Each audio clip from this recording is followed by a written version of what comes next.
What is up, everybody? I am Kendall Toole, and I am here with Galey Alex, and welcome back to episode 2 of Wholeheartedly with Kendall and Galey. What's up? Okay, so this time we are not in the same location. No, we are doing this remote. I mean, I'm in the same kitchen, but where are you? I am in a basement, which is funny because so much of my life has occurred in basements, which sounds very, very, very suspect. When I lived in LA, I lived in like barely a basement, and I survived off of a hot plate and a mini fridge and a microwave. So I think that's where the cooking skills started to build, was just ingenuity in that space. And it was 6 feet tall. So it was very humbling because I'm 5'0", as you know. And so I could fit there. But no, I'm at Shadow Man's place. Who exactly is Shadow Man? Shadow Man is my boyfriend. I can't believe I'm using it. It doesn't sound right to say that word because I had been single in so many bad relationship things, as you know, and we've talked about for so long. So yes, I have a boyfriend, and I am currently in his basement. That sounds weird. And what is the blanket I see behind you on your chair? Do you want to explain that to us, Kendall? Yes. Okay. So the story is, in the early days of our dating, which really it's still kind of early. We haven't been dating that long, but it feels like we've been together for like a decade because we just very much click. Anyway, early days of dating, I was knitting a baby blanket. Actually, people who listen might know this, for Callie. She's a Peloton instructor. She's one of my really good friends. She and her husband were having their first child, their little boy named Cash, who is adorable. So I was knitting a baby blanket for him.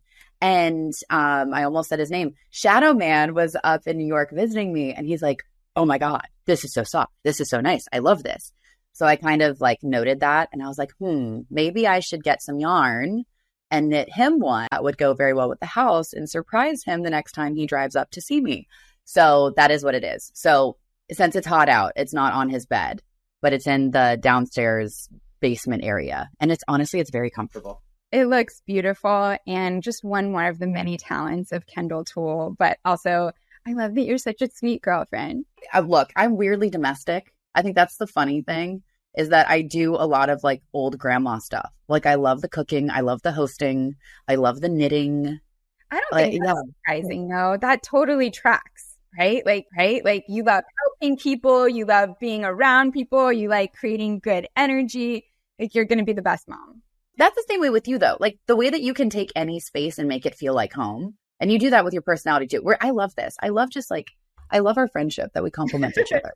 I love you. Okay, let's talk about something that happened yesterday. And I'm still embarrassed about it. I'm getting red thinking about it. So I was speaking at a conference in Atlanta, and everybody was so sweet and so excited. And when I did photos and things afterwards, they brought me bags of jelly beans.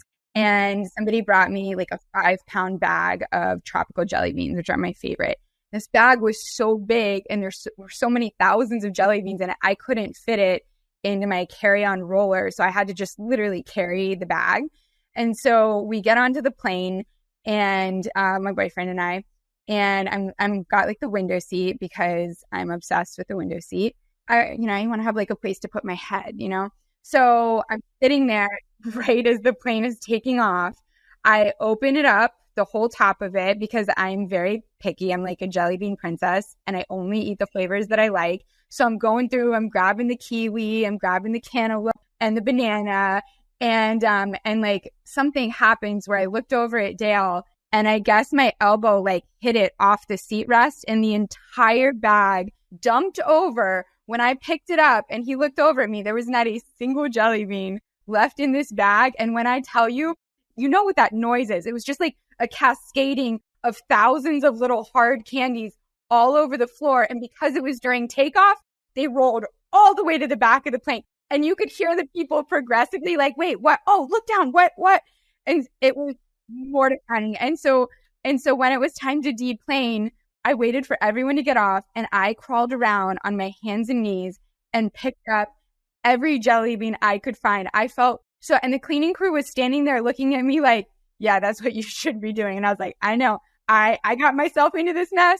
I'm getting myself out. The problem was so many people had stepped on them during the flight that even though I filled like half of the bag up, so I got probably 2.5 pounds of jelly beans back in the bag, like you can't unscramble this egg. Like it's been scrambled. And so there were a lot of soldiers left crunched into, like, squished into the Delta carpet. So Delta, if you don't ever want to sponsor our pod, I totally understand. I deserve it. I was a horrible passenger yesterday. So that's it. Okay, first off, you're an angel for going around and cleaning that up. Good for you. I don't think a lot of people would follow up and just like sit in their mistake and just try to fix it. But I know your character. I know you would do that. So good on you. Couple questions. One, were there any small children who thought they hit the jackpot because like Willy Wonka unleashed a sea of jelly beans rolling down the plane? Were there kids or were there dogs or pets like on the floor that were grabbing them? I was too embarrassed to turn around and like live in what I just created. But I will tell you, there was an extremely hyper awkward moment where like the moment spilled and I just heard these thousands of little like things hit the floor. I turned around and I looked between the window and my seat in that little sliver of space to look and see if there was somebody sitting behind me who would have noticed, which obviously he did. And all he could see was my left eyeball. And I just made eye contact with my left eyeball, his whole face. And he looked at my eyeball and then down at the ground. And then he just lifted his feet up. And you could just hear them like they were hitting his shoes. He just lifted his feet up. So now I'm making eye contact with one eye with a grown man through the seat. And his legs are up in the air. And I'm just like, how do you say I'm sorry when all they can see is your eye? Like, how do you say you're sorry with one eyeball, right? Like, I just looked at him with one pathetic eye. Like, I'm so sorry, sir. Like, this is my fault. That is what, you know what it reminds me of though? It's like, I guess it's happening this year where like cicadas, there's like 2 crops of cicadas. Have you heard about this? Yes. They're the zombie bug. And then they all unearth themselves. And this is the year because prime numbers, which is weird. Like they nest and they come out at 13 and 7 years. Why did they pick prime numbers? What conspiracy is that? I don't know. Aliens, that's all. They all come up out of the earth and then they take over everywhere. So they're falling on people and all that. You're like that, but the happy version. It's jelly beans. It could have been like malted chocolate. It could have been like weird spicy Doritos or something like that. You know what I mean? At least it was jelly beans. It's joyful. It's on track for you. It totally tracks because like my whole team jokes on installs that like, you know, when I've been in a room because there's candy somewhere on the ground and it's usually like jelly beans or nerds or runts. Like it's like some sort of like, I don't know, that kind of like old school candy. Mm-hmm. But my ex-boyfriend once had a dog that pooped right during takeoff and it rolled all the way down the aisle. Oh, okay, then you're fine. I resurfaced that and I was like using that to feel a little less bad. So speaking of like airport travel experiences, like you are a jet setter, your face is all over the world right now on the sides of buildings. So like my butt. You physically and visually are all over the world right now, Kendall. Do you have any crazy stories? You know what? I do. I can just say in terms of travel, the challenge with me is that I am very forgetful. There's so many tabs open in my brain at any point in time. I'm one of those people that's like, oh, shoot, I left this. Oh, shoot, I left this. To the point that if my mom is meeting me anywhere, like we go on vacations a lot or she'll meet me in New York or if I have a speaking thing, she always brings an extra toothbrush because I always forget one. And she'll always bring like little things like that because I'm just a little bit of a space cadet. Like I can totally admit it. I have left my phone while shopping in Soho in a store to the point that Shadow Man, this is one of like our first dates in the city and we're having a great time. And listen, I was in my soft feminine energy. So I'm like, la, la, la, la, la. Like I'm not worried about getting attacked or like anything like that. I was very comfortable because he's really tall and very strong. So I'm not worried. But that led to me leaving my phone in a store and he like books it back to go and get it. Thank goodness he got it. I've left my sunglasses. He's gone back to go get them. It's kind of a running joke. Like everything in my life should have an AirTag on it. But then I bought AirTags and then I left them in the hotel. My AirTags need AirTags. Literally. I don't know what it is. It's just my brain blanks when it comes to things like that. So case in point, this is not airport travel because I do have a lot of stories, but I'm trying to think of a recent one. I've been pretty decent recently, so I'm proud of myself. That totally tracks about you leaving things places because the last time I saw you, literally just a couple days ago, guess who left her cell phone in the back seat of my car? Drop her off. I drove to Fresh Market to get sushi. And as I'm getting out of the car, I look back and I'm like, what the heck? Like, how she had one thing in her hand and she managed to leave it. Yep. Like one thing. And then Shadow Man, I had to reach out to him to figure out how to get your phone back to you because there was no way to reach you. You're so right. I forgot I did that recently. That was literally last week. You're literally telling me about how you leave things. And I'm like, girl, 5 days ago in my car. It's a problem. It's truly a problem. And case in point, to add another layer to this. So I'm packing my car up because I was driving from New York to come down here to see Shadow Man and stay here with him before I go to California to drop off Bowie because Grandma and Grandpa, or Nona and Pops, Bowie's going to camp with Grandma and Grandpa for a couple months while I figure out like my New York place, where I'm going to be living. Everything's up in the air right now, right? Like it's just all chaotic. So anyway, I have to fly west. Then I'm going to Vegas for my friend's 30th birthday to celebrate her. Then I'm going to North Carolina for a speaking engagement. And then I'm flying back up to DC with Shadow Man because he's going to be at the speaking engagement with me to be kind of like my point person, help me out, whatever. And he can do that with his job. And then at some point I'll be back in New York, right? So mentally, I'm like, here's the few things I'm thinking. I'm like, okay, I have to have everything for Bowie to be able to travel on the plane, make sure we have all of his goodies. Great. Make sure he goes in the bathroom first. Bowie is a great traveler. The only problem with my dog is that he truly thinks everyone in the world is alive to greet him. Like he is the welcoming committee. He is the mayor. If you make eye contact with Bowie, you will say hello to him and you will pet him. Like that is the sheer confidence of that dog is unbelievable. So yeah, so we don't go anywhere fast. So I have to make sure I have everything for Bowie. I was like, wait, let me make sure I have everything for the pod. So all the, the cords, the equipment, all that, great. Then I had this like really cool fiber supplement that I've been trying out that I actually really like. And I was like, okay, I need to bring that with me. So I have my supplements. I have this. You know what I forgot? My makeup, my clothing. What? So I put it in my carry-on bag. I'm an idiot. I packed up the car with everyone else's stuff, but I forgot my makeup, my underwear and bras and everything. And then some of the workout gear. Granted, I had some clothes already from when Shadow Man and I were just in Florida, already at his place.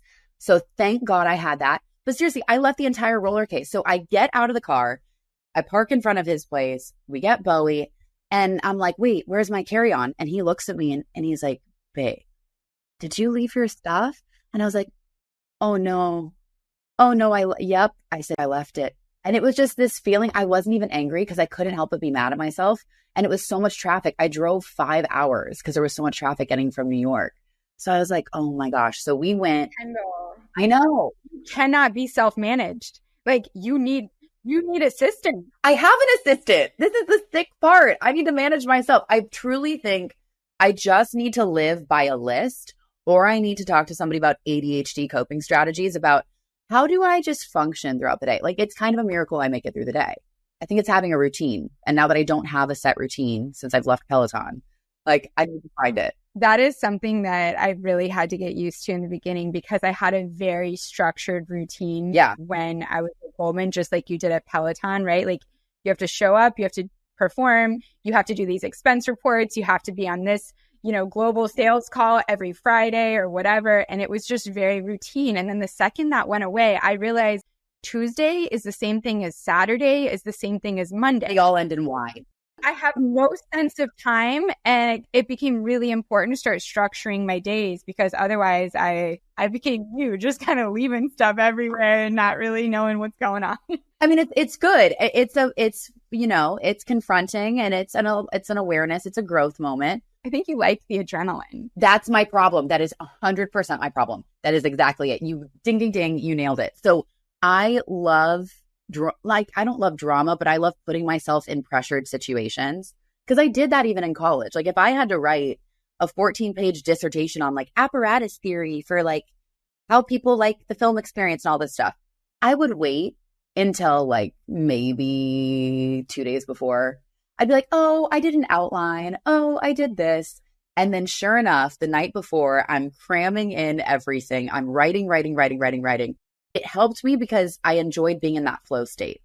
Like I do love pressure, which is really messed up. So I feel like I build pressure for myself so that I have to execute something like in a really particular set time. I could not identify less with you right now. This is the reason that your phone has like 8,000 unread emails, and I'm zeroed out every single night. In fact, I don't even keep a single text message on my phone.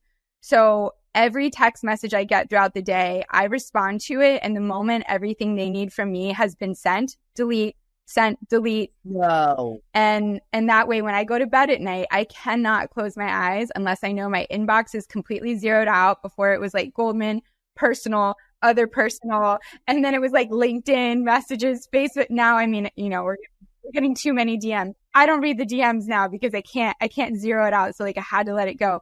But on my, there are 0 text message, 0 emails every single night when I go to bed. You are who I aspire to be, truly. Like in my core, I would love to do that. I think I have this weird attachment though to like old messages and conversations because I am that person. I'm so visual that I'll send photos of everything to everybody or like, oh, this reminded me of you, or oh, look at this. So it's kind of like my text messages have like meme threads within them. So that's the only thing. If I delete the text message, does all of our backlogged history of like content, does that go away? No. So I have a second phone where I don't delete anything and it just lives in airplane mode. And the moment I turn it on, everything from every text message is there and saved, same in my cloud. So I can go to our old messages in my laptop on my MacBook. So I know it's like a trust fall, right? Like I kind of know there's a net. So if I do accidentally delete something because I'm like quick to the trigger, I know that it is all there for my own peace of mind when I go to sleep at night to just have everything zeroed out. It's also why like people can trust me. If you need me to get something done, you get it done. And you're so incredible at that. That's amazing because I do have an old iPhone. I got sent, this was actually one of the best PR boxes I ever got. They were sending phone cases and I almost threw it out because I thought it was only like 2 phone cases. But then I lifted up this other portion. There was a candle and something else. There was a new iPhone in there, like a brand. I was floored. I was like, is this allowed? Like, am I allowed? This is too much. Like, no. I don't deserve this. No. So I gifted a phone to somebody else and I know that needed it, but I got the new iPhone, which has been really, really helpful for me. But I have another old iPhone because we've all had how many versions? The way that Apple, we have all single-handedly funded.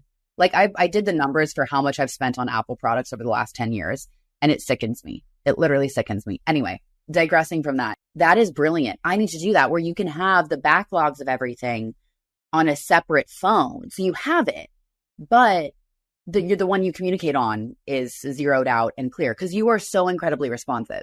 Like I admire how direct and organized you are. I'm that way by fault, but also I have CDO, which is OCD in alphabetical order, the way it should be. So I'm very obsessive. And I know you had OCD as a child. I was never diagnosed clinically, but my dad's a doctor and he said I definitely have OCD tendencies. Mm-hmm. I think it's safe to say I had OCD and I still have it.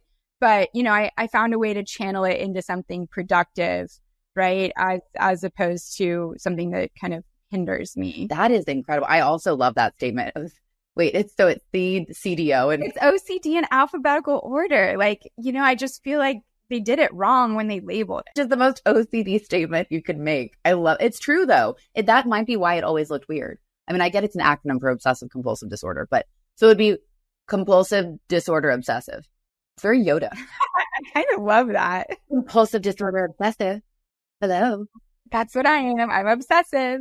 So speaking of compulsive, so we had a comment on our Wholeheartedly Pod Instagram. Mm-hmm. Somebody made a comment really negative towards me. Really? And I was like, you know what? I wonder how Kendall handles this because we've talked a little bit about it in the past, but I'm kind of curious, like when it comes to social media, if there's one bad person out of every 100 and then you have millions of people, well, that 1% starts to add up, right? And then they come for you. So I think that's something that a lot of people, no matter, you could have 20 followers and still have somebody, coming for you, trying to hurt your feelings. Like how do you handle that? Oh, it's an ongoing process. Dealing with haters, dealing with internet hate. There's a few layers to it. I will say in the last 5 years of my community growing, of being more of a presence on social media, it's very interesting. In the last year or so, I've definitely seen an uptick in people being really hateful. I wonder if it's societal. I think there's so much vitriol in the world right now and so much anger and frustration. And I think pent up issues that we all kind of started having from being under lockdown and COVID and pandemic, that a lot of people have all of these big emotions and they don't know where to place them. So I think it's a really easy target to go after strangers on the internet that you could, I hate to say it, but I think people bully people on the internet because they feel safer bet. And I think a lot of people look at how people show up if they're an influencer or if they're some form of like public figure. And there's this narrative like, well, they asked for it. Like they're putting themselves out there. So they knew that this was going to come with the territory. And unfortunately for that, I think you forget that the people that you're following and the people that you care about or pretend to care about, they're human beings. If you would never say that to a person's face, I'm shocked that people have the gall to say it on social media. But a lot of times it comes from fake accounts. I'm pretty good at finding out who people are. I have a gift for it, I will say. I can pretty much find a way to be like, oh, who do you follow? And oh, this is this. And oh, found you. When you recognize and you find out some of these people who are saying such heinous things, you realize like you have a lot of empathy for them, that they're in such a dark space that you have to be a can for the day and punching bag. Now, I will put a caveat. Some days I can have empathy for people who are giving me a lot of hate and negative comments. Other days when my self-esteem might not be as high, or I might be having a tough day emotionally or mentally, or I might be on my period and pissed off with the world. Those things can hurt a lot deeper. And so part of it is realizing whenever I see one of those comments and it starts to like embed itself in my brain and I can't just let it roll off my back. Some days I'm great at it. Some days I'm not. The first thing I do is I usually call somebody that I love. Like I'll call my mom, or we've had conversations about it. I'll call some of my girlfriends. I'll talk to Shadow Man, like just to kind of be like, hey, I need to get this off my chest. This is sitting inside me and I'm giving it more air and more headspace than what it deserves. Then if that still doesn't work, I start to toy with like, okay, how can I either respond to this person with empathy? And I hate to say be the bigger person because I don't believe in that. Like it's not a pedestal thing. It's not that someone's high above or below somebody. But how can I meet them at their pain and address their pain rather than their hatred of me? And sometimes I find power in doing that. Like saying, listen, clearly there's something else going on. I wish you the best, and I truly do. And I hope you find your peace because you want to take some of mine. So you can have it. Here's some peace that I have that you can take. Yeah. Otherwise, I do think, a lot of it is just removing it. Like I block people without any problem anymore. If you're going to be heinous and hateful or start a comment war with another person that follows me, I'm going to block you. You don't have a right. Like you don't get a right to comment on my life if you're only coming there to spew hatred. I think there's a lot of things that we can see in the world. And I'm amazed that people think that their opinion of the world is how the world should be. Something that I repeat to myself that really helps me a lot when I read that stuff is that opinions are not facts. Yes. Just say that to yourself over and over. When somebody has a negative opinion or feedback, especially, with my TV show, like we'd get feedback on episodes and yeah, I edited it. I helped produce it. Like I take that very seriously and personally. And then I just had to be like, you know what? Like their opinion is not fact and I cannot treat it as such. Exactly. And also like I'm grateful that we live in a society where we have freedom of speech, right? There's part of me too that like I kind of am glad that I live in a world, in a country, on a social media platform that we aren't audited. Yeah. Right. And we aren't censored. And people have the right to, because that's a big part of how like you and I have both grown what we've grown is our ability to express ourselves and our creativity freely. And so I'm grateful for that. The other, like, I hate sometimes, I'll respond to a comment and like you, I always try to do it with tremendous empathy and sensitivity. And then somebody will respond like, atta girl, kill him with kindness. And I'm like, no, that's not what I'm trying to do. Like, I'm not trying to kill anybody out here. Like, I think you can inspire them with kindness. Like if you be kind to them, maybe it inspires them to be more kind to themselves. And then they won't be in that place where they need to take it out on you. But like, I don't want to live in a world where we're killing them with kindness either, because now you're a killer. Like, we're not out here doing that. And then the byproduct of it is that you're doing it not to actually genuinely be kind. You're doing it as a manipulative tactic to win. Totally. And I think that's where everybody needs to stop with this, like, I'm right, you're wrong, I win, you don't. It's not a zero-sum game. Life is not a zero-sum game. Just because someone shows up in the world in the way that you might not agree with, or you might not related to or connected to, it doesn't mean that they don't have a right to show up in the world that way. That's just how they are. So you let them live their life that way. And then you have the freedom to do that yourself as well and show up in the world the way that you want to. And it's not a tactic. I think that's where, unfortunately, when people, that same thing, when you comment back with something kind and then all of your supporters and community starts to pile on, you're like, wait, guys, no, now it's becoming bullying to this person. Yeah. When I was just trying to say, hey, we're good, let's cut it. So then sometimes you go back and delete those comments. And then you kind of feel like it takes on a different life of its own. But I'm with you. I think the number one thing is you can't control what people are going to think about you. You can't control how anything you do in the world is going to be seen by others. And that's, I think, the importance of knowing or spending time with who you are, keeping that core unit of people in your life so curated and very vulnerable, and those people that you want feedback from.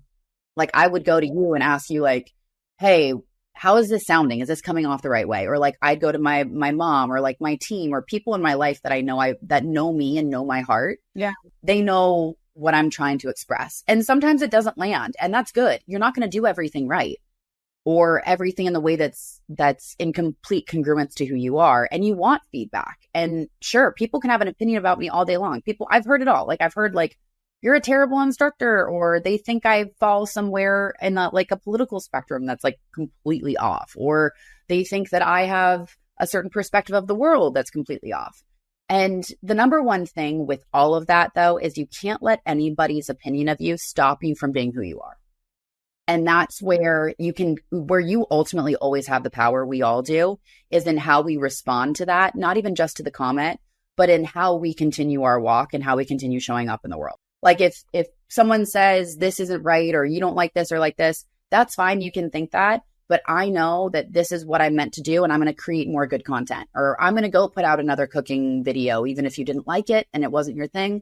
Because that's what I think is providing value or helping people. Or I'm going to keep talking about my mental health because I know it might be helping one or two people. It's not about doing it for the accolades of it. It's doing it because you feel something on your heart to express that.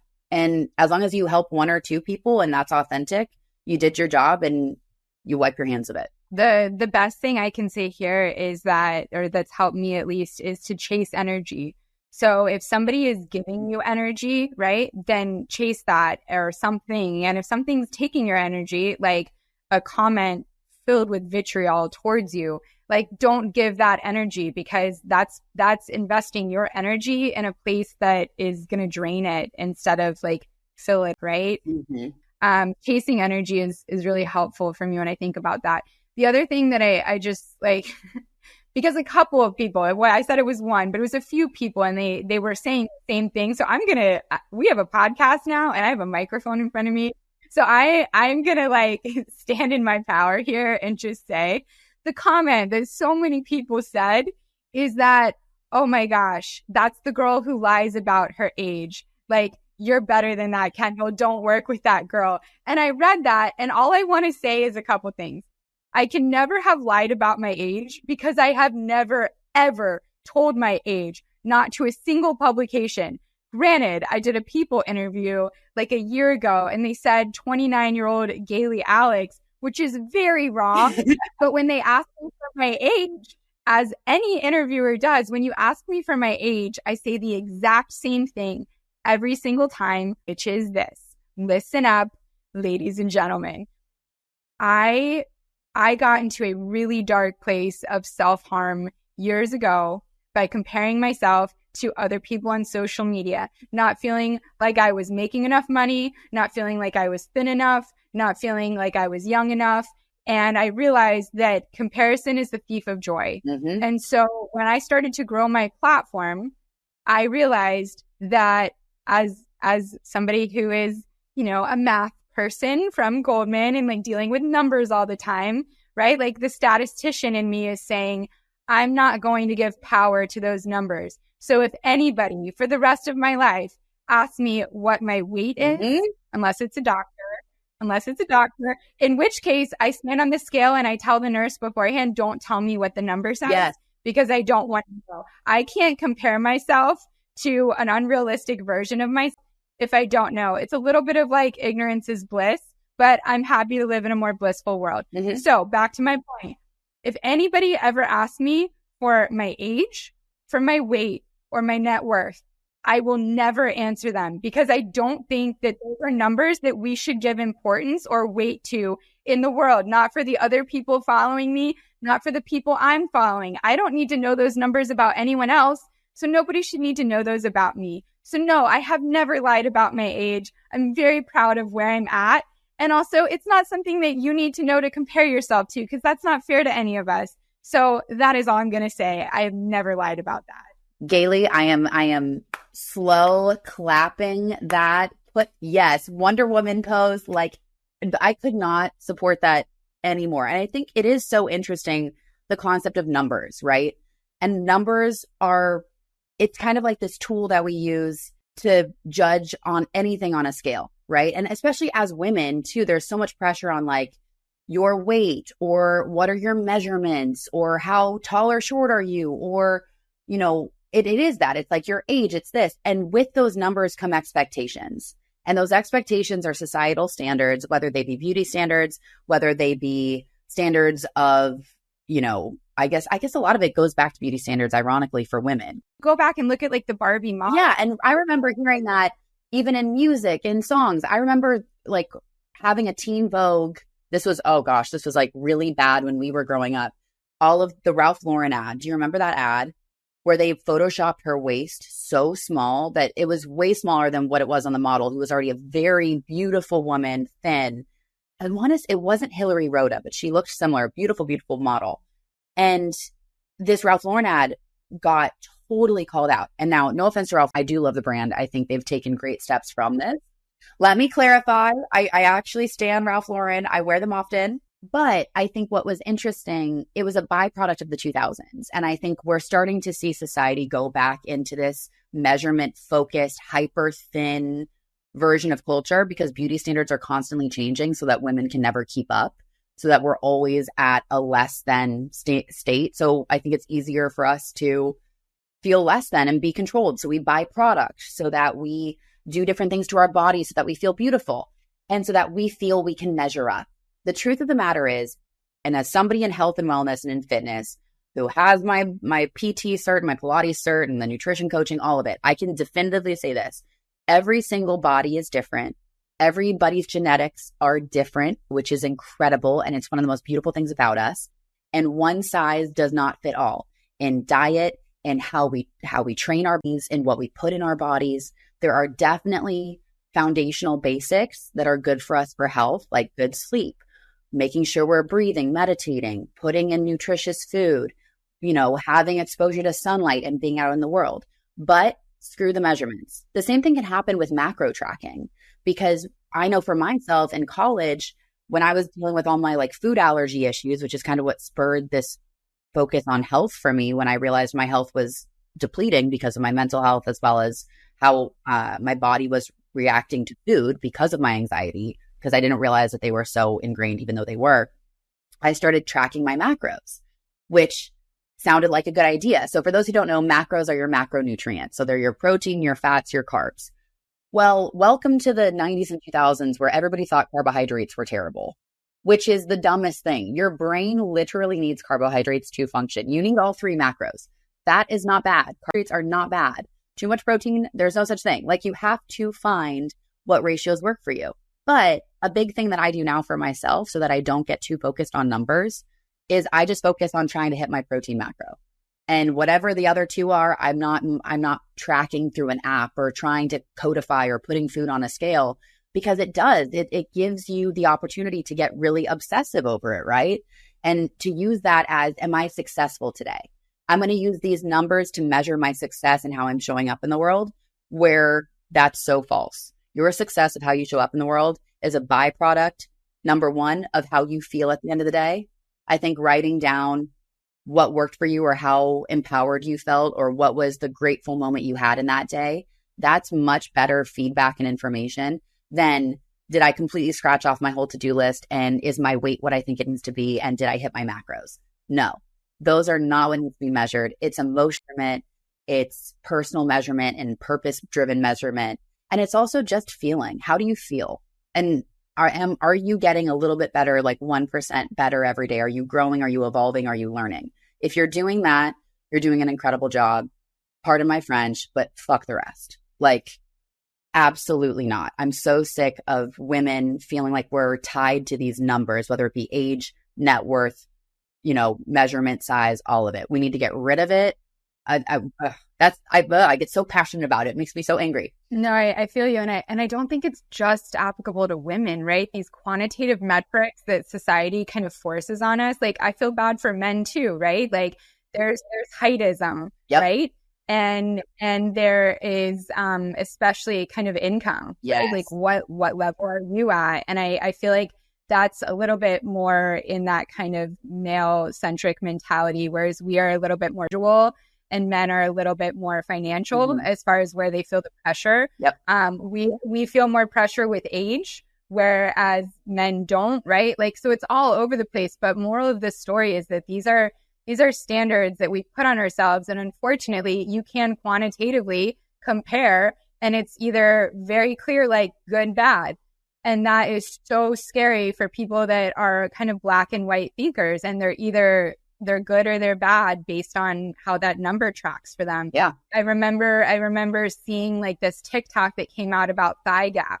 And I was just like, this is what our youth is consuming right now. And this is just perpetuating this like idealistic, horrific problem that I think has always kind of been here to some effect. Like when we were younger, Kendall, like I remember we would go to the grocery store and you'd see Cosmopolitan or People magazine and you'd see it beautiful and airbrushed on it. You'd read the magazine laying out by the pool and then you'd throw it away or push it under your bed. Now, today, girls that are 7, 8 years old, they aren't just reading one magazine and then throwing it away until like the next one comes out 30 days later. They literally, in the palm of their hand, have hundreds of thousands of photos of beautiful airbrushed people on their phone accessible to them. And they're looking at it every single day, whether they want to or not. It's kind of just there. And they don't have any sense of reality and what is real and what is not. And like I had issues growing up, and that was with seeing a magazine once a month when the issue came out, like I imagine if like little Galey all day long was consuming this, and I am a perfectionist and I'm constantly trying to compare myself. Like, I don't know that I would be here. Like, I don't know that I would be strong enough to drive what our youth is going through, which is why it's so important that we be as real and honest, as we can about all of this. And it's a big part of why we're doing this podcast, right? Is like, we want to talk about these things because we're feeling them. And we also want this to be accessible to younger people if they can find it additive. And that goes back to our Instagram for the podcast, which is Wholeheartedly Pod. And we asked a question yesterday, which was like, what's the best decision you've made for your mental health? And we had so many amazing responses. It was incredible. Amazing. So we want to read a couple of them. And we tell people if you put your name in there, that means you're okay with us reading it and you appreciate the shout out. So some will have names. The rest will be anonymous always. But Kendall, I'll let you go first. Yeah. So we had so many submissions, which was honestly, I was floored when we tapped in, and I kept having to pull for all of these submissions from different people. It was really beautiful because we haven't even posted any content there. So thank you guys so much for being willing to lean in and like trusting us before you even heard a full episode. Like, wow, that's amazing. So one of the responses that I absolutely loved was somebody, and they were anonymous, but they said, quitting a toxic job that trained the life out of me.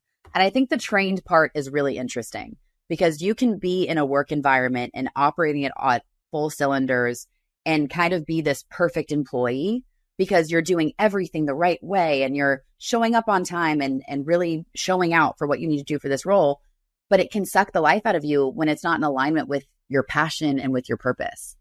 And I think we've all kind of been there where you're like, wait, I'm doing it all great. Galey, I feel like this kind of relates to you a little bit too, and how you describe some of your time at Goldman. And I feel this a little bit at Peloton too. You kind of get into this routine where you know you're doing everything to the best of your ability and you enjoy it to a point, but you start to wonder, is this job overtaking who I am as a person?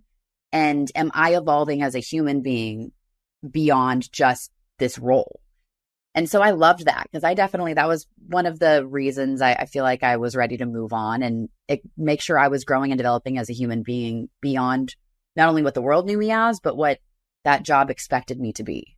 And you have to bet on yourself. You have to expand and grow. Yeah, look, guys, like the weekend is 2 days and the work week is 5. That tells you that if you do not enjoy your job, if you feel that there's toxicity, if it is taking energy from you and not giving you energy, that means you are willingly signing up to spend the rest of your adult life working more than living. Because if you're working Monday to Friday and it's toxic versus enjoy life like Saturdays and Sundays, well, if you're an entrepreneur, it's kind of a 7-day-a-week deal, but you're signing up for that. And like, that's on you. So recognize it and do something about it. Don't just talk about it. The next one was from Mandy, and she said, stop watching the news.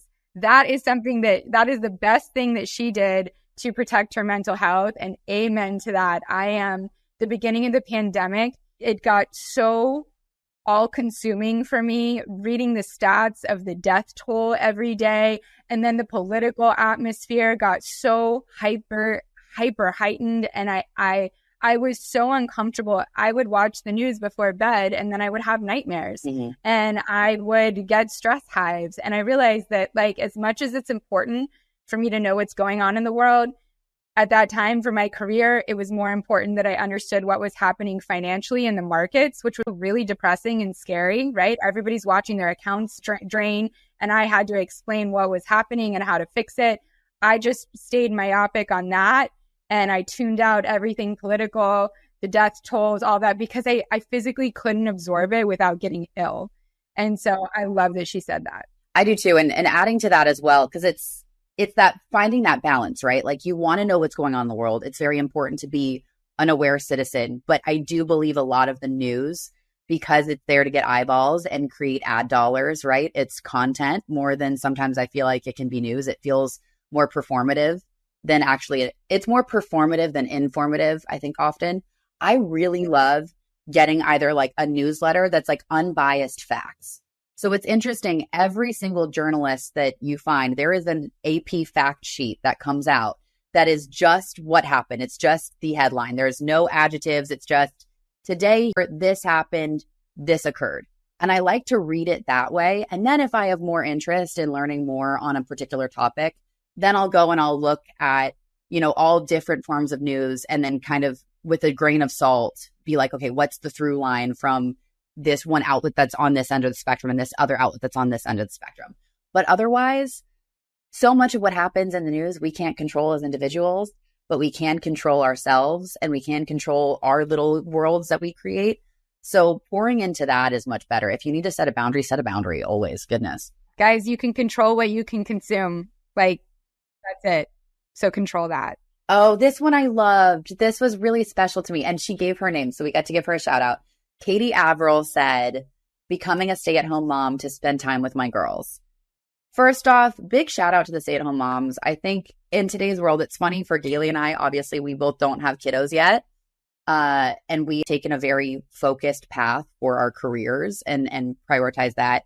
But I think it's really important to give love and to honor like stay-at-home moms. I was raised by one. My mom is superhuman. It is a full-time job, from making sure the house is in order, developing these children to feel empowered and joyful, going to practices, all of it. There's so many layers to it. So I think it's really beautiful that she felt that in her heart was going to be the best thing for her family and for her own personal life. And that's incredible. If you can do that financially, that's absolutely amazing. So good for you, Katie. We love a stay-at-home mom, and I wonder what type of car you have, because I know my mom loved her Suburban with the wood paneling on the outside from the 90s. Oh my gosh, we had a Suburban too. Shut up, what color? It was white. Oh, you had a white Suburban with wood paneling? So did my mom. Yeah, it was, and then I ended up getting it when everybody, like I'm the eldest four, and we all went to the same school. So as I was the first one able to drive, I would then drive everybody to the school, and they would just get out of my Suburban, and then I would park. And I felt like I was now a soccer mom because I was driving my mom's Suburban.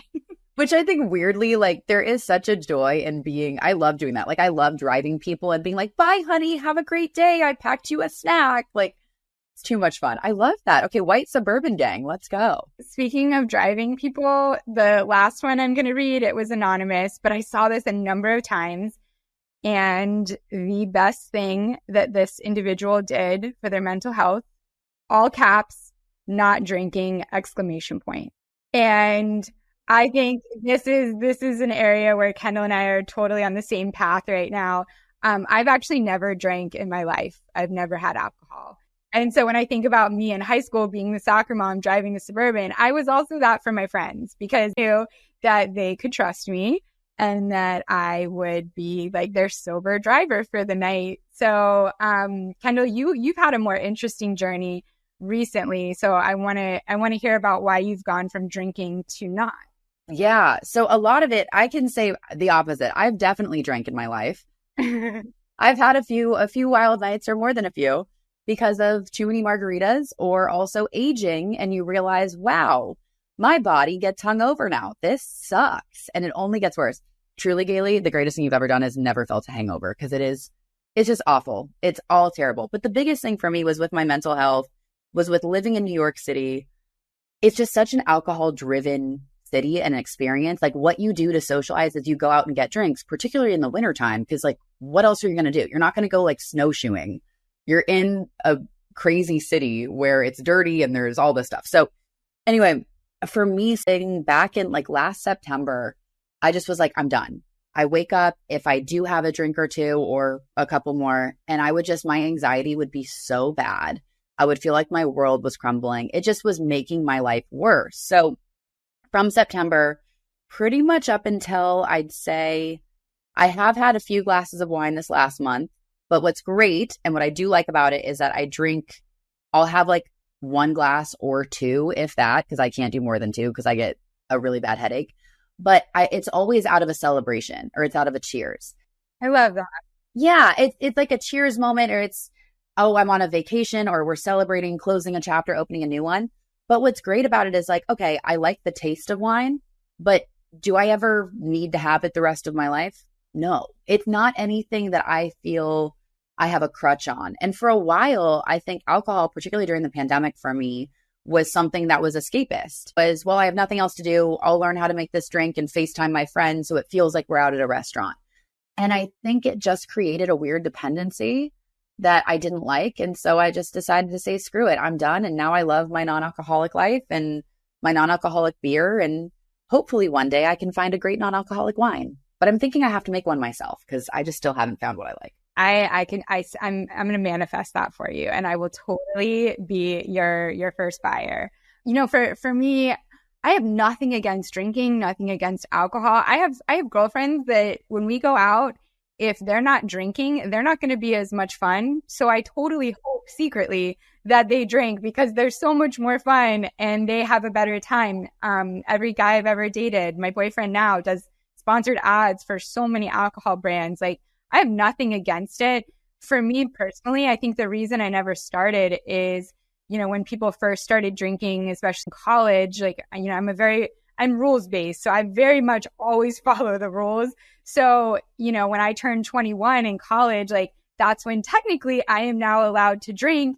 And I was training for track for University of Florida. And I used that as the excuse, like, oh, I'm an athlete. I can't drink. I'm super focused. But the real reason deep down is that I am such a control freak, right? Because of my CDO, that I think I was so scared from seeing how so many people acted on alcohol that they lose control of themselves. They would lose their memory. They wouldn't remember what happened because they got blackout. I had a boyfriend in college who got a DUI on campus. Ooh. I think he was on his scooter drunk.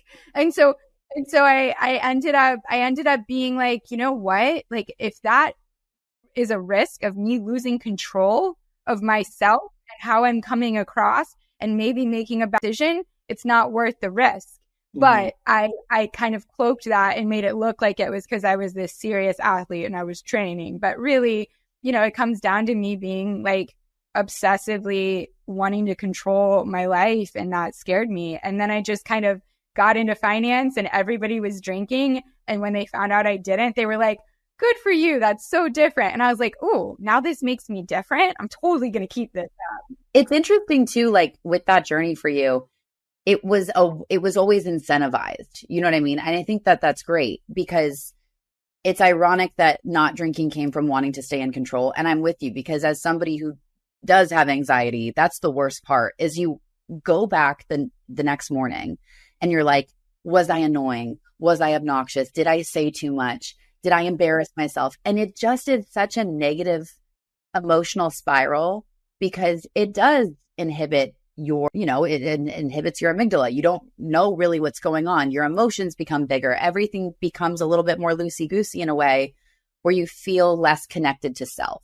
And I think that's for me was the point, was wanting to not it wasn't control that I was after, but it was wanting to feel deeper, to deepen the connection that I had with my true self. I didn't want to mask. I didn't want to numb. I didn't want to hide. I wanted to feel everything. And I will say, as somebody who did drink, then didn't, and now once in a blue moon will have a glass of wine, there is still that weird little guilt that I get on the one time or a few times I do drink because I feel like I'm letting myself down because I've committed to something cleaner for myself. So it's definitely a process, but I will say there is a movement happening in the world, and especially with like Gen Z and younger ones. And I'm really I feel very proud. I feel like proud, older sister, because they're waking up to the fact that alcohol isn't something that you need to have a good time. And they want experiences. They want to feel completely themselves and empowered. So I'm hoping with this next chapter, with where society's going, that we hold on to this, more focus on better experiences with relationships and not relationships with alcohol. Like, I don't think they fulfill at all. I really don't. Oh, it's wild, right? We all have our reasons. We all have our battles. We all have our insecurities. We all have ways to numb and cope and deal. And I really, truly believe that we are all just doing the best we can with what we have. So if you find yourself in that position where you're trying to do less of something and then you do it and then you feel guilty for doing it, like, give yourself some grace. Yeah. You better believe everybody else who's also trying to stop or do more or less of something, they're also having setbacks. And it's kind of how you nourish yourself through that instead of yourself down. Like, be the good energy that you're giving yourself. And things are not in a binary. We don't want things to just be in a binary of good and bad, or I was good today or bad today, or I was bad because I drank alcohol, or I was good because I worked out at the gym.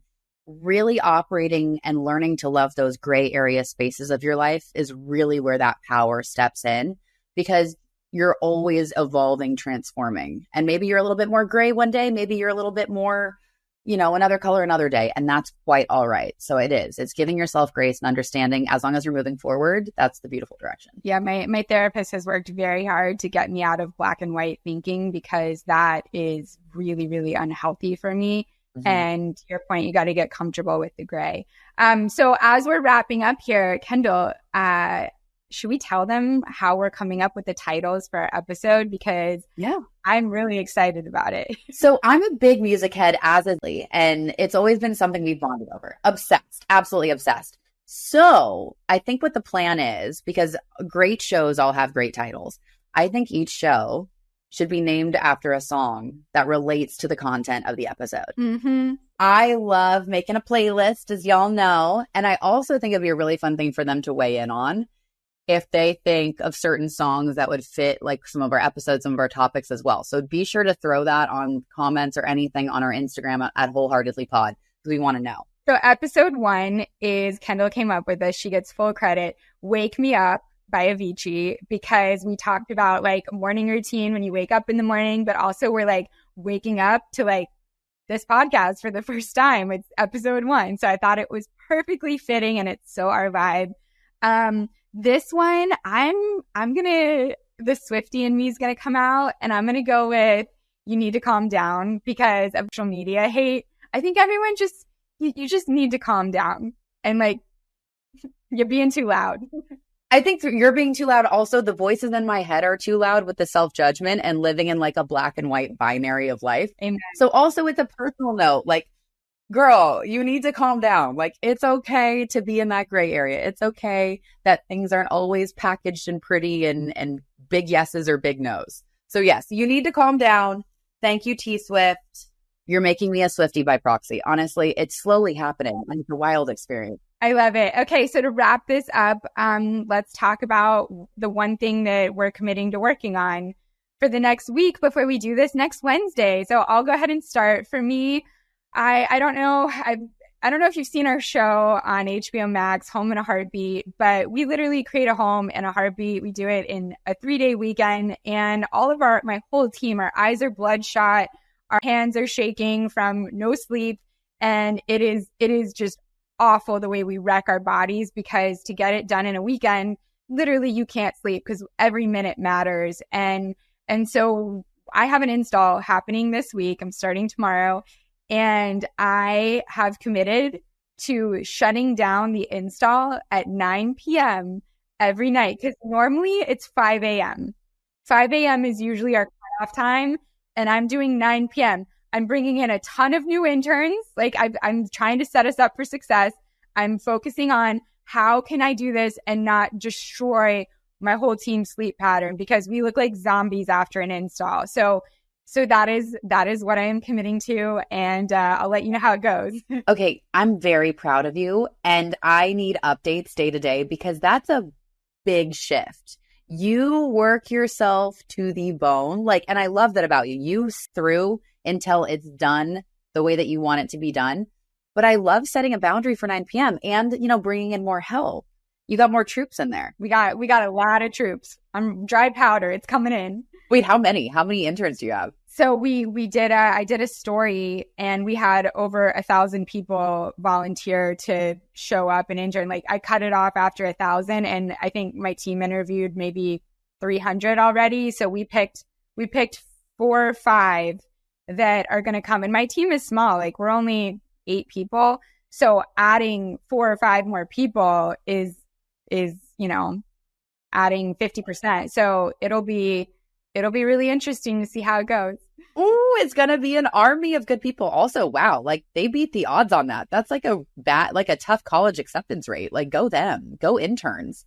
It is. It was growing. And this is still their interview process. So they're not technically on the team. This is going to be okay, interview round 2. Now you meet Galey and we see what you're made of on install. You're good. Let's see if you're going to get a spot on the team. Ooh, this is a reality show. We need to watch this. Yeah, it'll all be on Instagram. You'll see the whole thing, but hopefully we can pull it off before the family comes home Sunday morning. I have full faith in you. I always do. I'm not surprised. It's going to be awesome. Okay, so the thing that I am going to work on this week, I think it ties into what we talked about earlier in this episode.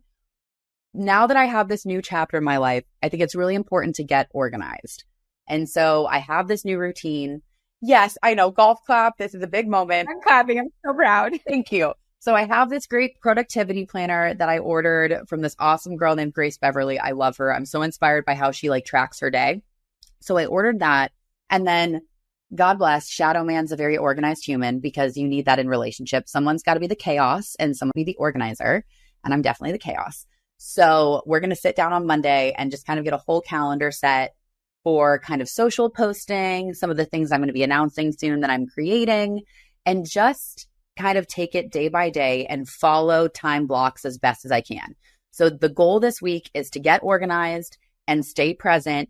So hopefully I'm less forgetful. That's going to be a long-term goal, but at least the organization is where we're going to start. Okay. So do you know where the planner is right now, or did you lose it in Jersey? So we're at a loss because it was in the carry-on that I did not pack in the car. Oh my God. We're not in a binary. Okay. I'm really operating in the gray area here.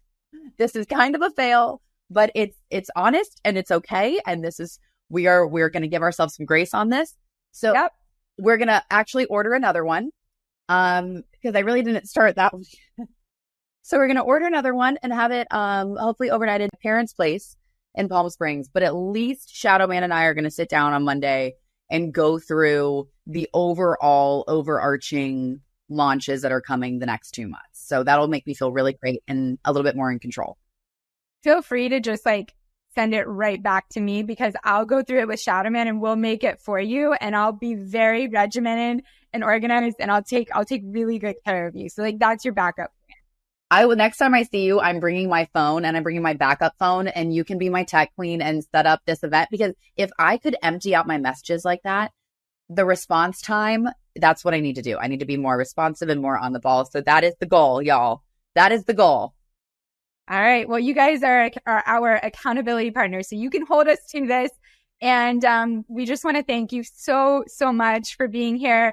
Episode 2, we thought it was going to be 45 minutes, but we like to talk. So I guess we're perfect for a podcast. Thank you for sticking through to the end. And as always, if you want to hear more from us and you found this additive and enjoyable, like, review, comment, share, reshare, follow us on @WholeheartedlyPod. And you can also follow Kendall at Kendall Tool. I'm at Galey Alex.